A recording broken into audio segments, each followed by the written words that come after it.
रहनुमा peoples party और रुकने कौमी असम्बली आसफा भुट्टो जरदारी ने कहा है कि कायम मकाम स्पीकर के रवैये पर इंतहाई मायूसी हुई है।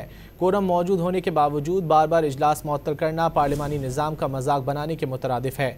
सोशल मीडिया के प्लेटफॉर्म एक्स पर आसफा भुट्टो जरदारी ने लिखा कि कहा जा रहा है कि स्पीकर को सेशन मौखर करने की हिदायत दी गई ताकि उनका तवज्जो दिलाओ नोटिस पेश नहीं हो सके। इजलास को मौखर करना निहायत छोटी सियासी चाल है। रहनुमा पीपल्स पार्टी और रुकने कौमी असम्बली आसफा भुट्टो जरदारी ने कहा है कि कायम मकाम स्पीकर के रवैये पर इंतहाई मायूसी हुई है। कोरम मौजूद होने के बावजूद बार बार इजलास मुअत्तल करना पार्लिमानी निज़ाम का मजाक बनाने के मुतरादिफ है। सोशल मीडिया के प्लेटफॉर्म एक्स पर आसफा भुट्टो जरदारी ने लिखा कि कहा जा रहा है कि स्पीकर को सेशन मौखर करने की हिदायत दी गई ताकि उनका तवज्जो दिलाओ नोटिस पेश नहीं हो सके।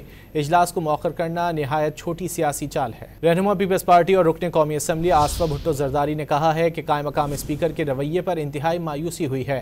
कोरम मौजूद होने के बावजूद बार बार इजलास मुअत्तल करना पार्लिमानी निज़ाम का मजाक बनाने के मुतरादिफ है। सोशल मीडिया के प्लेटफॉर्म एक्स पर आसफा भुट्टो जरदारी ने लिखा कि कहा जा रहा है कि स्पीकर को सेशन मौखर करने की हिदायत दी गई ताकि उनका तवज्जो दिलाओ नोटिस पेश नहीं हो सके। इजलास को मौखर करना निहायत छोटी सियासी चाल है।